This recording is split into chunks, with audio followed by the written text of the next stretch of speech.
Tervist! Minu nimi on Madis Veskimägi. Töötan ühes Eestimaa nurgas Lääne-Pärnumaal Tõstamaal. Olen siin töötanud juba 11 aastat, aastast 1996. Kui esimestel tööaastatel töötasin rohkem arstikabinetis, vererõhuaparaadi, stetoskoop, EKG aparaadi analüüsidega, siis ühel momendil ma leidsin, et tahaks enamat ja tekkis mõte organiseerida piirkondlik tervisekool. Ja 4 aastat tagasi selline asi sündis. Ja selle sünni tähiseks oli Tõstamaa kepikõnni klubi asutamine. Ja edasi järgnes kogunemine kõigi huvilistega, kelleks olid põhiliselt daamid vanuses 50 ja enam. Kogunesime pea iga kuu ja arutasime erinevatest tervisevaldkondadest, kehakaalust, liikumisest, kuidas jälgida, kuidas valida toidusedelit ja on rõõm tõdeda, et sellest üritusest on kasvanud välja üks igati vahva ettevõtmine. Ma tunnen suuremat rõõmu oma arstitööst, et mitte ainult kabinetis rohtude ja aparaatidega, vaid mis kõige tähtsam, tervis, mis on saavutatud loomulikul teel liikumise ja toidu valikuga. Järgneva videofilmi eesmärk on anda ülevaade mõnedest tervisekooli ja ennetustegevuse lõikudest perearsti igapäevatöös. Ja leian, et selline tervisekool peaks töötama iga perearsti nimistu või perearsti keskuse juures. Olen veendunud, et sellega me saame oluliselt tõhustada oma arstlikku tegevust ja ka isikliku initsiatiiviga siis olla kõhklejatele eeskujuks. Head vaatamist! 4 kord. 5 ja 3 ja 4, 5 ja 6, 7, 8, 9, 10, 11, 12, 6, 12 jälle, 1, jälle vaba, 5, 6, 7, ja paindub ülesse, tagant ülesse,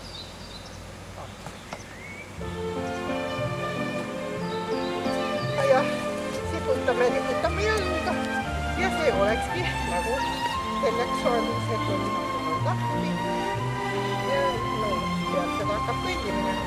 Kui me astume siis kepiga natuke nagu toetame ka, et mitte niisama ei liigu, vaid kepid liiguvad niimoodi, et käed on peaaegu sirutatud alla. Ja kui me lükkame siis natuke nagu tõmbab, siis öeldakse, jalgele on koormus väiksem siis liigub. Ja täpselt samuti siis ja keha on vähekese ettepoole suunatud ja kõndimine hakkab ja nüüd ükskõik kumba jalaga alustame liikumist. Ilusti rahulikult.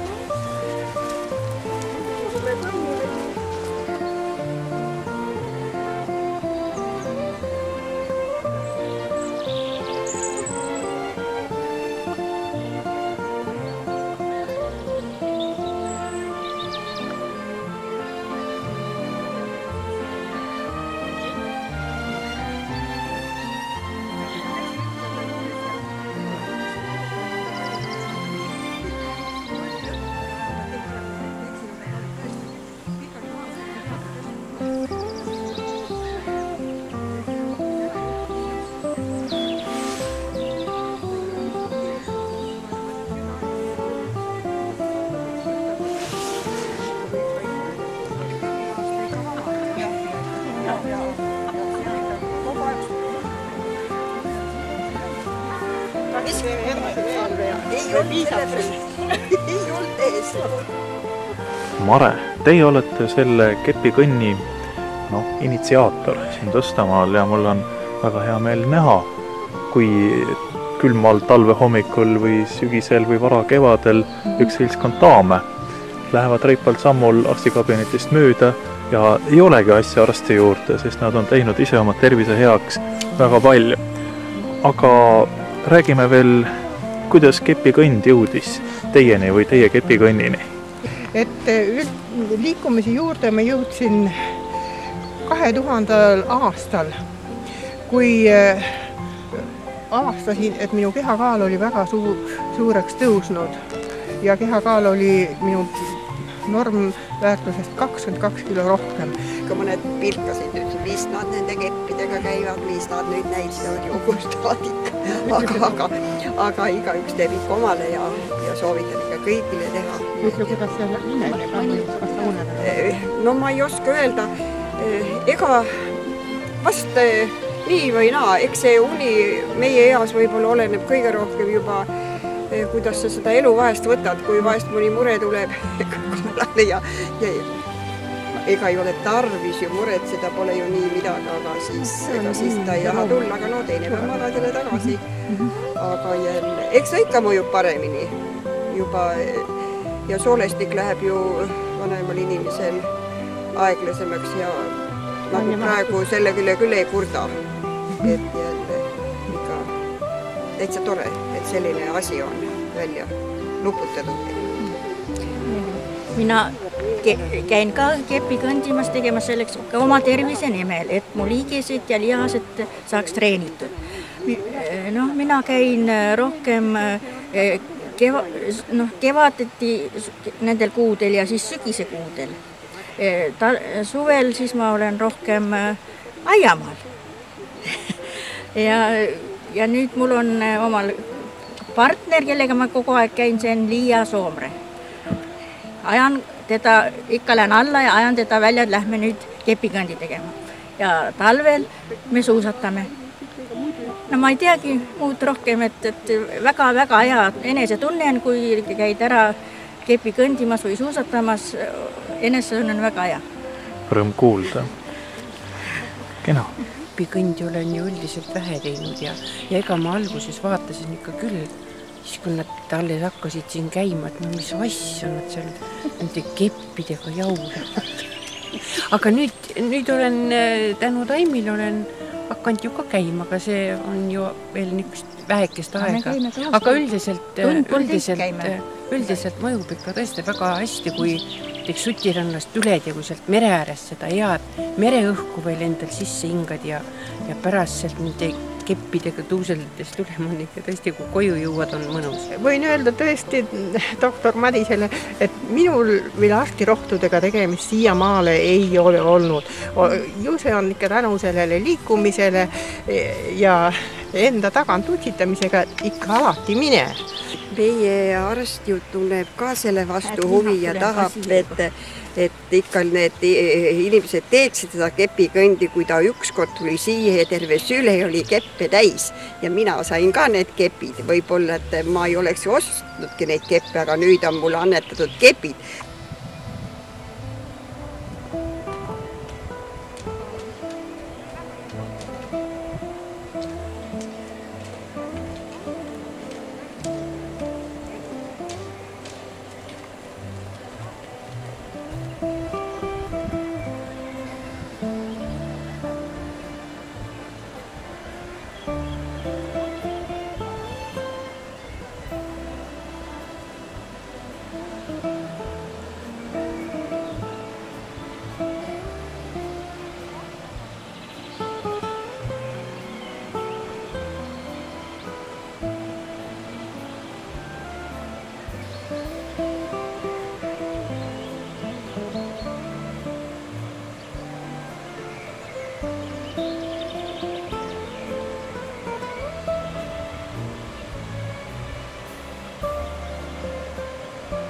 Kui rääkida isiklikust liikumisharrastusest, siis minu hobiks on ühelt poolt rattasõit, katsun oma nädala koormusest 2/3 või isegi veidi enam saada sellega. Et Tõstamaa kõrval on teine töökoht Pärnus ja sellest kevadest peale olen otsustanud rattaga siis sõita 2 korda 50 kilomeetrit. Ühel õhtul lähen Valvesse ja teisel hommikul siis väntan tagasi. Ja teine liikumisharrastus on siis sörkjooks rahulikus tempos. Ja kõige tähtsam, mis ma ise sellest saan, on mõnus reipus. Ma nimetan seda ka päeva teise poole energiasüstiks. Et kui on pärast tööpäeva kella 4-5 paiku siis tehtud tervisetrenni, siis on kogu õhtuks mõnus reipus, mida saab siis kasutada kodusteks töödeks, lastega mänguks või ka siis väikeste uurimuste või artiklite kirjutamiseks. Et see on kui tõeline energiasüst päeva teiseks pooleks. See on siis liikumine minule. No tervist! Täna on pühapäev ja otsustame teha lastega ühe sportliku pärastlõuna. Ja Ave ja Rasmus ja mina, nemad on ratastega, mina jalgadega ja teeme ühe 12-kilomeetrise ringi osalt mööda asfaltteed ja põhiosas siis mööda metsavaheteed. Ja plaanime selleks tund 15 kulutada. Ja näen selles kui mõnusat võimalust füüsilise toonuse ja ka vaimse toonuse tõstmiseks ja samuti veeta aega mõnusalt koos lastega. Käe peal on pulsikell, rahuoleku pulss on praegu 70 lööki minutis ja nüüd pole muud kui vajutame siis starti ja lähme. Rasmus, oled valmis? Eks? Olgu. Rattame peale. Ilusti sees servast.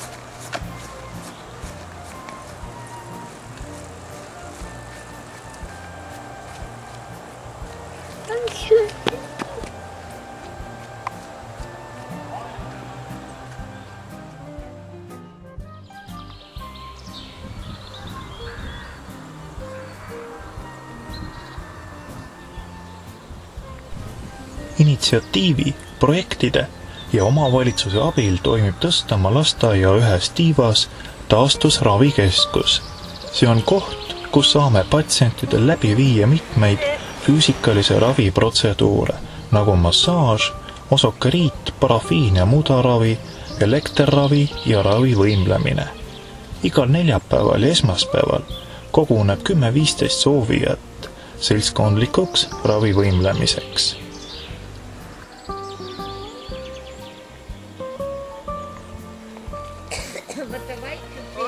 Tere hommikust!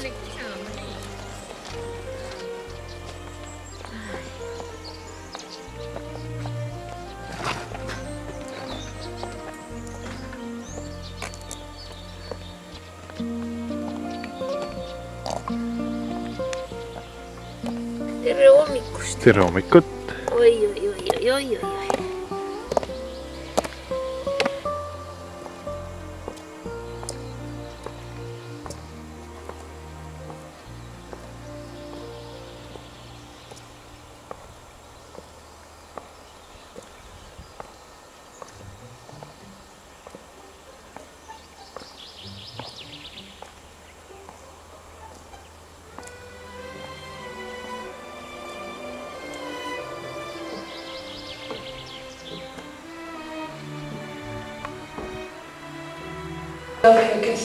Ups. 2. Ma vaatan ja ei saa mu käed kannata ja kui ükskord parem läks tihti naudsid ja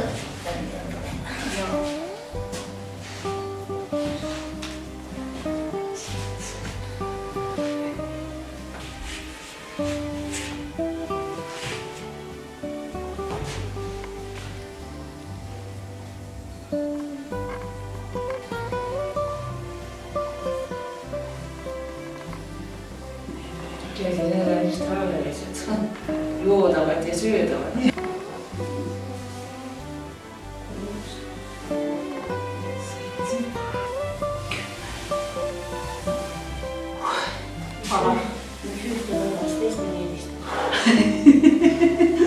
Tüdrukutel oli küünelakki, mina mõtlesin, et ma värvin ühe päeva ära, küll ma pärast neid ära puhastan.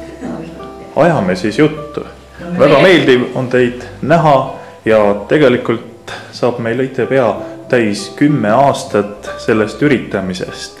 Et igal esmaspäeval ja neljapäeval kogunevad daamid ja ise nad nüüd räägivad, mida te siis olete saanud või mida te saate sellest üritusest, mis toob teid siia? Mis mind siia toob? Seltskond kõige tähtsam. Ja et saab ennast liigutada ja kodult välja.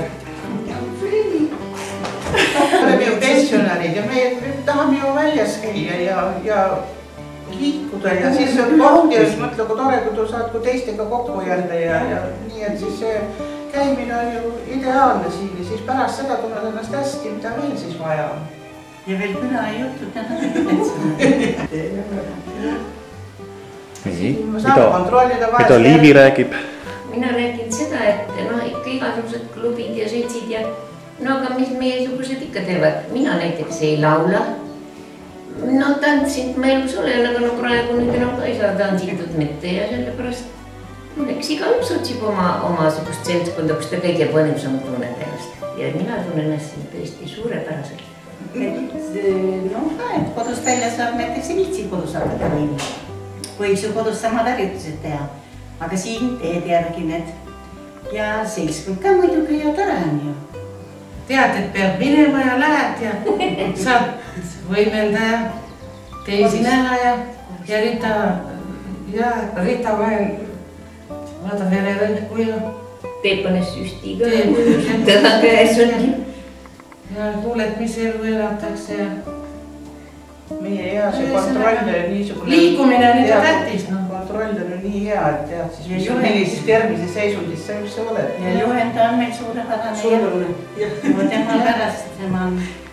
Aga Rita on ju selle seltskonna, hing, ütleme siis niimoodi. On küll, seda peab ütlema. Rõõmuga tule kohe. Hing on sellepärast ruum on minu käes. Tema määrasabi on lõbus ja heatahtlik ja... Vahel meil teda ei ole, siis oleme ikka niimoodi.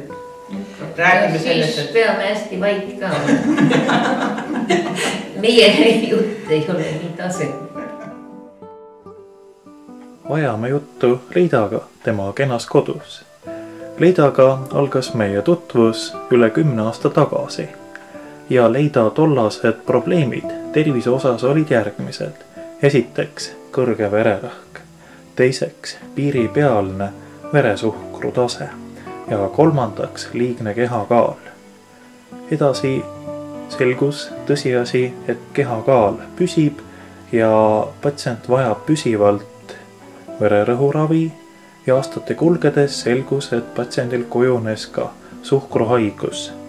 Selle raviks esialgu me määrasime liikumise ja kehakaalu alandamise ja toitumise kontrolli. Ja Leida nüüd räägib, kuidas oli kehakaal 10 aastat tagasi? 92 kilo oli. 92 kilo. Seda on üksjagu palju, et me räägime kehamassi indeksist 35, et arstid siis räägivad siin päris rasvtõvest. Aga 3 aastat tagasi, kui me avastasime selle kõrgema veresuhkru, siis tegime kõva otsuse, et nüüd on vaja võtta ohjad kõvasti pihku ja teie tulite nii tohtri poole, et siis kahekesi oleksime relvastatud siis selle suhkruhaiguse ja vererõhuhaiguse vastu. Ja tulemus on nüüd selline, et palju nüüd on kehakaal? 70. 70. See on tervelt 22 kilo on kehakaal alanenud. See on tore. Aga kuidas te siis saavutasite selle? Üks asi on see, et tohter räägib, et toitumine ja liikumine. Aga mis on teie jaoks need võtmesõnad olnud nendel aastatel? Eks hirmutas muidugi mind kõige rohkem see veresuhkur ja kuna meie tohter oli nii tubli ja andis mulle igasugust head nõu ja teisiti nagu pole võimalik, ikka tuleb kehakaalu kindlasti vähendada. Ja no siis ma võtsin end kätte. Siis tohter soovitas, et trenassöör osta ja et sellega siis hakata sõtkuma seal nii palju kui jaks on ja kepikõnd ja siis hakkasin kepiga kõndima, käisin mägede peal ja alul oli nii raske. Ma jõudsin ainult väga vähe käia, kui ma lihtsalt pidin puhkama, hing oli kinni. Aga nüüd võin ma minna nii, et ma ei tunnegi, et mul hing kuskil kivi jääks või sõidan rattaga ja kõik on väga tubli. Minu igapäevase ravitöö kõrval on kujunenud üks huvitav töövaldkond. Selleks on ennetustegevus, täpsemalt suitsetajate nõustamine. Olen saanud selleks teoreetilise kogemuse läbides internetikoolituse Treating Tobacco Use and Dependence. Väidan, et suitsetajate nõustamise tulemus on hästi jälgitav patsientide paranenud tervise näitajatest ja ka edukalt loobunute arvus. Tubaka suitsetamine on hästi tuntud paljude krooniliste südame-veresoonkonna, hingamiselundite ja onkoloogiliste haiguste tekkes. Suitsetamist on õigem vaadelda kui kroonilist sõltuvusseisundit tubaka suitsus leiduva nikotiini suhtes. Vaatamata asjaolule, et 2/3 suitsetajatest soovivad sellest vabaneda, õnnestub see omal käel katsetades ligikaudu 5% üritanutest. Meediku osalusel, kui on koostatud individuaalplaan võõrutus- ja meeleolu toetava raviga, on tulemus märksa soodsam, ulatudes senise kogemuse põhjal 30%-ni. Perearsti trumbid suitsetajate nõustamisel on patsiendi perekondlike ja individuaalsete riskifaktorite hea tundmine, varasemate haiguste kulu teadmine ja erinevatel põhjustel korduvkohtumine aastate jooksul. Sõnum suitsetajatele on järgnev. Parim, mis te ise saate oma tervise heaks teha, on loobuda suitsetamisest. Kolleegidele perearstidele aga soovin edu suitsetajate motiveerimisel ja sõltuvuse haiguse järjekindlal ravimisel. Saadav tulemus võimaldab meedikuna tunda suuremat rahulolu tööst, vähendades nii ka läbipõlemist.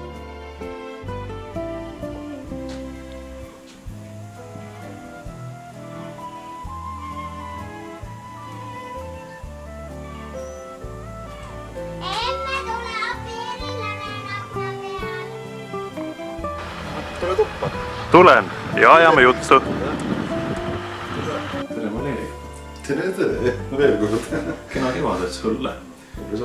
Ja rehkendasime, et täna on 24. märts aastal 2007 ja 15. oktoober eelmisel aastal oli sinule tähtis päev, kui sina loobusid suitsetamisest. Ja seekord on tulemus selline, et 5 kuud ja 10 päeva on olnud suitsuvaba ja minu meelest on see väga hea tulemus. Kuid nagu ütlesin, et ärme hõiska. Et praegu on ikkagi veel raske aeg, mis võib kesta pool aastat või isegi aasta veel. Mõtled, võib-olla ma sellega nüüd hakkasin ennast paika ajama või elasin üle, et see oligi, et ma vaatasin kella lausa, et jah, et nii, ma ei võta enne, kui see on pool tundi või täistund peal, eks ole. Aga teinekord tõesti, kus see suits on, aga ei võta, eks. Ja siis tuleb need rohud peale. Paistab jah, et siis need rohud on sellised, et ma olen vist võtsin juurde 5 kilo. Ma olen ennegi talvel 5 kilo juurde võtnud, eks siis näis kevadel, kui ma võtan tagasi. Polegi kaalunud, polnud tagasi võtta. Aga sellist söögiisu nii ilmselt ei ole olnud. Suitsetamine, õigem on rääkida sõltuvushaigusest, nikotiinist, et see ei ole lihtsalt, et ajaviiteks pannakse suitsejad porukene nina alla, vaid see on sõltuvus just nimelt nikotiinist. Ja siin taga on terve ajukeemia protsess, kui inimene tõmbab mahvisuitsu, et mis siis juhtub. Ja tegelikult selle velbutriini ülesanne on nagu natuke sättida siis seda ajukeemiat teistpidi, et see asi oleks võimalikult hõlpsasti üle elatav, kuni siis tekib organismi harjumine siis juba mitte nikotiini saamisega. Aga mul on väga hea meel, et 5 kuud on olnud suitsuvaba ja ütlen, et seda kurssi peab jätkama, et tõesti parim, mida sa saad oma tervise heaks ise teha, on olla jätkuvalt mitte suitsetaja. Ja ma arvan, et ka sinu naine ja tütrekene siis toetab seda mitmel käel ja häälel. No ma arvan, et alguses nad ei toetanud küll sellepärast, et see närvilisus ja mis siin on, et ei ole see nii ilus midagi. See on raske. Keeb üle teatud asjad ja situatsioonid ja on raske. Aga ma ütleks, et selle nähtavasti ikkagi selle rohuga ütleks. Et sellega ma arvan, et see ajame siis juttu prouaga ja mees 5 kuud suitsuvaba. Mida arvab naine asjast? Õige otsus. Ei köhi, vaata kui palju jaksa, vaata energiat läheb hoopis muu asja peale. Ma arvan, et ise on ta hoopis võitnud sellest kõige rohkem. Jumal, kui hommik hakkas köhimisega ja lõppes köhimisega, siis ei ole. Lõppes küll. Aga kuidas see hommikune köha? Nii kui esimene asi oli, see hakkas ju kõhima kohe. See hakkas ju liikuma, kui püsti tõuslik see läks. Aga viimastel kuudel, kuidas see köha käitub? Polegi köhimist enam. Absoluutselt ei ole, talle mõjus kohe nii, kui ta maha jättis selle. Õhk on puhas, ma just mõtlen seda, et mis sest, et ta suitsetas siin eemal ja väljas ja kõik, aga ega see tuli ju riiete ja kõigega kaasa. Super. Ma arvan, et tervisele mõjus kõige kõige parem on see, et toad on puhtad ja riided on puhtad ja raha kulub muudele asjadele. Ei, ma arvan, tervise suhtes ta võitis kõige rohkem. Sest kui tead, esiteks tal kulus ju maru palju ka ja suitsu. Seda head tulemust peab hoidma, sest ega veel ei ole asi möödunud, vaid nüüd on ikkagi naine tütrekene see, kes peavad issi kiitma. Eks me kiidame kogu aeg. Ja seda peab hoidma. Kogu aeg kiidame. No ei sobi kuidagi moodi suitsetav inimene ja mereõhk kokku kuidagi ei lähe. Ennem nagu kannatasid seltskonnas, kui keegi teine veel suitsu tegi. Aga nüüd on niiviisi, et Valeri pea pool aastat ei suitseta, ega nüüd ei kannata niisugused seltskondi ka. Et jube kiiresti ise harjad kõige kiiresti ära. Võime kuulda. Ja kuidas sinule meeldib mitte suitseta viisi? Enam ei ole suitsu aisu. No. Õige. Soovin siis teile kena tervist ja kena kevadet. Aitäh!